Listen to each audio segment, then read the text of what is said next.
ஆதி பாரதி சீரியல்ல பவானிய நாக்கு பிடிங்கிற மாதிரி பாரதி பல கேள்வி கேட்குறாங்க. என்னெல்லாம் கேட்டாங்க, என்ன நடந்ததுன்னு பார்க்கலாம். வாங்க வீடியோக்குள்ள போகலாம். பவானியை பார்த்து கேட்குறாங்க பாரதி, என்ன உங்களுக்கு கொஞ்சம் கூட அசிங்கமாவே இல்லையா? இப்படியெல்லாம் நடந்துக்கிறீங்க, காசுக்காக வேண்டி என்ன வேணாலும் செய்வீங்களாங்கிறாங்க. ஆமாண்டி செய்வேண்டி, ஆதியோட சொத்து பூரா எனக்கு வேணும், அதுக்காக நான் என்ன வேணாலும் செய்வேன், எந்த எல்லைக்கு வேணாலும் போவேங்கிறாங்க பவானி. பணத்தோட அருமை தெரியாத உங்ககிட்ட பேசி என்ன பிரயோஜனம்? பணத்தோட அருமையும் பெருமையும் உனக்கு தெரியாது. பணம் இருந்தா என்ன வேணாலும் பண்ணலாம் தெரியுமா? ஆதியோட சொத்து கோடி கோடியான சொத்து இருக்குது. அந்த சொத்து பூரா அனுபவிக்கிறதுக்காகத்தான் நானும் அவங்க கூட தொட்டிக்கிட்டே இருந்தேன். ஆனால் நாங்கள் போட்ட பிளானை எல்லாம் நீ தவிடு பொடியாக்கிட்டேடி. எவ்வளவு நாளாக நாங்கள் போட்டு வச்சிருந்த பிளானை நீ தவிடு பொடியாக்கிட்ட தெரியுமா? ஆதியும் நீயும் புருஷன் பொண்டாட்டிங்கிற ஒரு மகிழ்ச்சியில் சந்தோஷமாக பின்னி பிணைஞ்சு கிடந்தீங்க. சரி, உங்கள் ரெண்டு பேர்ட்டையும் எப்படி பிரிக்கிறதுன்னு தெரியல, ஆதிக்கிட்ட இருந்து சொத்தை எப்படி எடுக்கிறதுன்னு தெரியல. ஆதிக்கு வேற இறுதியும் ஃபால்ட் ஆயிடுச்சு. அப்புறம்தான் உன்னோட புருஷன் வாசுவை கொலை பண்ணி போட்டு தள்ளி அவனோட இதயத்தை எடுத்து ஆதிக்கு வச்சது. அந்த விளங்காத அறிவு இருக்கான் பாரு, அவனை வச்சு தான் இந்த ஏற்பாட்டெல்லாம் பண்ணி வச்சோம். அதுக்கப்புறம் தான் உண்மையெல்லாம் உனக்கே தெரிய வந்தது. இதையெல்லாம் மித்ரா அப்படியே காது கொடுத்து ஃபோனில் கேட்டுகிட்டே இருக்காங்க. அப்போ இவ்வளோ விஷயங்கள் நடந்திருக்கா? சொத்து பூரா ஆதியோடதா? ஆதியை கல்யாணம் பண்ணிக்கிட்டா எல்லா சொத்துக்கும் நம்மளே அதிபதி ஆயிடலாமே. இந்த பவானி எதுக்கு குறுக்க விடுறது அப்படின்னு நினச்சிட்டு இருக்காங்க. மித்ரா ஒரு கணக்கு போட்டுட்டு இருக்காங்க. இந்த பக்கம் பவானி உள்ளதை உள்ளபடி அப்படியே கொட்டி தீர்க்குறாங்க. நீயும் சம்மந்தமே இல்லாமல் ஆச்சா போச்சான்னு ஆதி மேலே சந்தேகப்பட்டு சண்டை போட்டு வீட்டை விட்டு வெளியே போயிட்ட. எங்களுக்கு அது ரொம்ப சௌகரியமாக போச்சு. நீ கோவிச்சுக்கிட்டு போனதுக்கு ஆதியும் அவங்க அம்மா சாரதாலும் உங்ககிட்ட வந்து தவம் இருந்து பார்த்தாங்க. ஆனால் நீ எதுக்குமே மசிந்து வர மாதிரி தெரியல. அதுக்கப்புறம் சாரதா அவளே தற்கொலை பண்ணிக்கிட்டா. அவள் சாவுக்கு நீ தான் காரணம்னு தப்பாக புரிஞ்சுக்கிட்டாங்க. இப்படி ஒரு சூழ்நிலையை நாங்கள் பயன்படுத்திக்கிட்டோம். அப்போ தான் ஆதியோட கோபத்தை இன்னும் அதிகப்படுத்தணும். ஆதியோட ஃப்ரெண்டு நிஷாவை வச்சு அவனோட பழைய நினைவுகளை எல்லாம் மறக்கடிக்கிறதுக்கு நாங்கள் ஏற்பாடு பண்ணணும். ஆதியும் அதுக்கு ஒத்துக்கிட்டானே. நாங்கள் எதிர்பார்த்த மாதிரியா நீ வாயா வயிறா இருந்தபோது ஆதி உன்னை விட்டுட்டு அமெரிக்காவுக்கே போயிட்டோம் பார்த்தியல. ஆதி போனதுக்கப்புறம் உன்னையும் ஆதியும் பிரிச்சுட்டு ஆதியோட சொத்துக்களை கொஞ்சம் கொஞ்சமாக நாங்களும் ஆசாசியாக அனுபவித்தோம். இந்த பழைய கதையெல்லாம் இன்னும் போதுமா, இல்லை உனக்கு இன்னும் வேணுமான்னு கேட்குறாங்க பவானி. இதை கேட்டதும் அப்படியே காரி துப்புற மாதிரி நினைக்கிறாங்க பாரதி. அடிச்சு, நீங்கள்லாம் ஒரு மனுஷ பிறவிகளா? பொணந்தண்ணி கழுகு மாதிரி பணத்துக்கும் சொத்துக்கும் இப்படி ஆசைப்பட்டு தெரியுறீங்களே. ஆதி உங்களை அம்மா மாதிரி நினச்சாரில்ல. ஆனால் கொஞ்சம் கூட நீங்கள் விசுவாசமே இல்லாமல் நடந்துக்கிட்டீங்களேன்னு பாரதி கேட்குறாங்க. இதை பாரடி, ஆதி ஒன்று எனக்கு பையனும் இல்லை, அவனுக்கு நான் அம்மாவும் இல்லை. இந்த பூச்சாண்டி கதையெல்லாம் நீ சொல்லிக்கிட்டு இருக்க வேண்டாங்கிறாங்க பவானி. அடைச்சி, நீங்கள் பண்ணுற அநியாயத்தையெல்லாம் அந்த கடவுள் பார்த்துக்கிட்டு தானே இருப்பார், சும்மாவா விட்டுருவாருங்கிறாங்க. இதா பாரடி, உங்ககிட்ட கட்டுக்கதை பழைய கதை அந்த கதை இந்த கதையெல்லாம் பேசணுங்கிற அவசியம் கிடையாது. ஆதியோட சொத்து போகிற எனக்கு வேணும். ஆதியை எப்போவே கொன்று போட்டிருப்பேன். ஆனால் அவனோட கையெழுத்து இல்லாமல் எங்களால் எதுவுமே பண்ண முடியாது. அதனால தான் அவனை நான் விட்டு வச்சிருக்கேங்கிறாங்க பவானி. சரி, அந்த கதையை விட்டு தள்ளுங்க. மித்ரா எப்படி ஆதியோட வாழ்க்கையில் வந்தான்னு பாரதி யதார்த்தமாக கேட்க போக பவானி எல்லாமே உளறி கொட்டுறாங்க. அந்த பக்கம் மித்ராவும் காது கொடுத்து கேட்டுட்டு இருக்காங்க. பவானியோட சுயரூபத்தை தெரிஞ்சுக்க போகிற மித்ரா என்ன முடிவெடுக்க போகிறாங்கன்னு தெரியல. ஆனால் பவானி அவங்களோட எண்ணத்தில் இருக்கிறதையெல்லாம் சொல்கிறாங்க. இதை பாரு, ஆதிக்கோட அமெரிக்காவுக்கு அனுப்பி வச்சதே நான் தான். மித்ராவை ஆதியை லவ் பண்ண சொன்னேன். ஆதி சும்மாவா இருக்கான்? அசியா சொத்து எல்லாமே அவன் பொண்டாட்டி பாரதிக்குன்னு எழுதி வச்சிருக்கான். உயிர் எழுதி வச்சதுனால தாண்டி இவ்வளோ பிரச்சனை. நீ தான் ஆதிக்கு ஆசாசியான பொண்டாட்டியாச்சே. ஆனால் இந்த ஆதி படிப்பை முடிச்சுட்டு வரதுக்குள்ளேயே மொத்த சொத்தையும் இந்த சாரதா ஆதிக்கு கொடுத்துட்டா. செலவுக்கு ஆதியை கையாண்டி கேட்டுட்டு இருக்க முடியுமா? சொத்து உன் பேரில் இருக்குதுங்கிறக்காக உன்கிட்ட வந்து கையாண்டி கேட்டா நீ எப்படிமா தருவ? அதுக்கு தான் உன்னை கழட்டி விட்டுட்டு மித்ராவை கல்யாணம் பண்ணி வச்சு இருக்கிற சொத்தெல்லாம் மீதி சொத்தை பூரா நானே வாங்கலான்னு நினச்சேன். அந்த சுதாகர் வேற வாழ்ந்துக்கிட்ட பணக்காரன். அவனுக்கு நானே ஒரு கம்பெனியை கொடுத்து அந்த கம்பெனியில் அவனுக்கு வேலையும் போட்டு கொடுத்தேன். ரொம்ப விசுவாசமானவ. அவனோட கம்பெனியில் தான் உனக்கு வேலை போட்டு கொடுத்து உன்னைய கண்காணிக்க வச்சோம். எல்லாமே நாங்கள் போட்ட பிளான் படி நல்லா தான் நடந்துட்டு இருந்தது. நாங்கள் செஞ்ச பெரிய தப்பு என்ன தெரியுமா? கல்யாணத்துக்காக அவனை இந்த ஊருக்கு கூட்டிகிட்டு வந்தது தான் ரொம்ப ரொம்ப பெரிய தப்பு. அதை விட தப்பு ஆதியும் உன்னையே சந்திக்க வச்சது. ஆதியை நீயே சந்திக்க வச்ச நாள்லேருந்தே பெரிய பிரச்சனை தான். ஆனால் உன்னைய மூட்டை பூச்சி நசுக்கிற மாதிரி நசுக்கி போட்டிருந்தா இவ்வளோ பிரச்சனை வந்திருக்காது பாரதி. சொத்து காசைப்பட்டு நீங்கள் என்னெல்லாம் காரியம் பண்ணி வச்சுருக்கீங்க. கடவுள் எல்லாம் பார்த்துக்கிட்டு தான் இருக்காரு, உங்களை சும்மா விட மாட்டாருன்னு பாரதி சொல்கிறாங்க. ஆமாம்மா, நீயும் வந்ததுலேருந்து நேர்மை நியாயம் இப்படியெல்லாம் பேசிக்கிட்டு தான் இருக்க பாரதி. கதைக்களத்தை பேசியெல்லாம் நேரத்தை வீண் பண்ணாத. இப்போ என்ன உனக்கு ஆதிக்கிட்ட போய் நாங்கள் தான் இது எல்லாத்துக்கும் காரணம்னு சொல்ல போறியா? போம்மா, போய் இப்போவே சொல்லு. போ. ஆதிக்கிட்ட போய் பழசியெல்லாம் சொன்னேன்னா அவனோட உயிருக்கே ஆபத்தாயிடுங்கிறது உனக்கும் தெரியும், எனக்கும் தெரியும். அதனால நீ சொல்ல மாட்டேன்னு தெரியும்.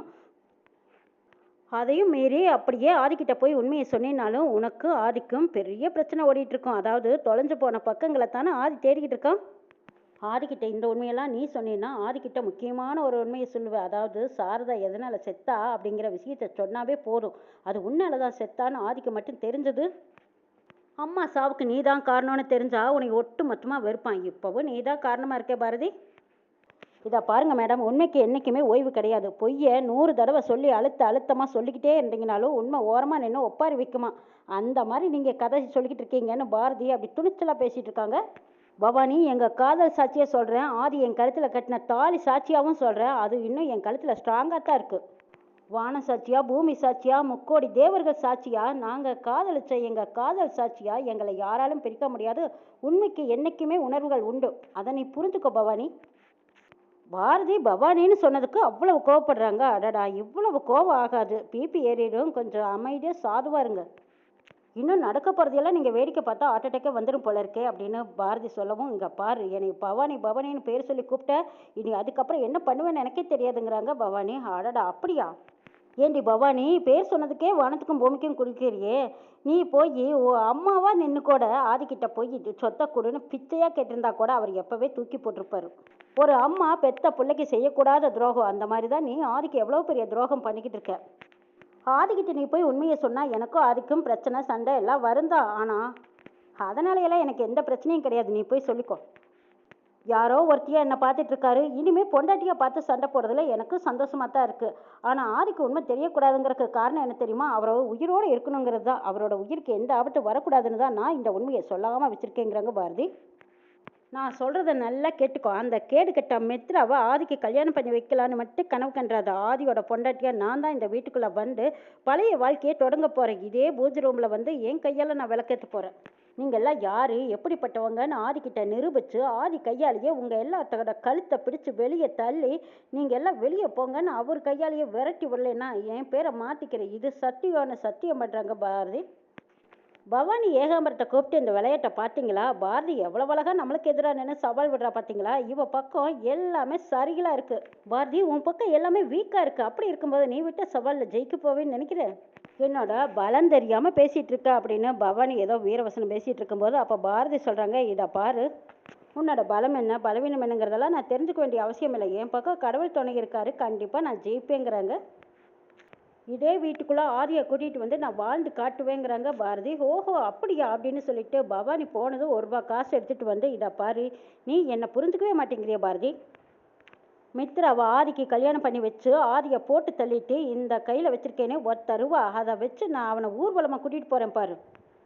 அது வரைக்கும் இந்த 1 ரூபா காசு நீ பத்திரமா வச்சுக்கோன்னு பாரதி கையில் பவானி அந்த 1 ரூபாயை கொடுக்குறாங்க. இதை பார் பவானி, நீ நினச்சா இல்லை, வேறு யார் நினச்சாலும் என் கழுத்தில் கிடக்கிற தாலியை யாராலும் இறக்க முடியாது. ஆதி உடம்புல இருக்கிறது என் புருஷனோட உசுறு. என் புருஷன் ஆதிக்காக உசுரையே கொடுத்துட்டு போயிருக்காரு. இன்னைக்கு ஆதியோட உடம்புல இருக்கிறது 2 உசுறு. பூச்சாண்டி காட்டுற வேலையெல்லாம் என்கிட்ட வச்சுக்காத. யார் நினச்சாலும் சரி, அவர் கட்ட தாலியை யாராலும் இறக்க முடியாது.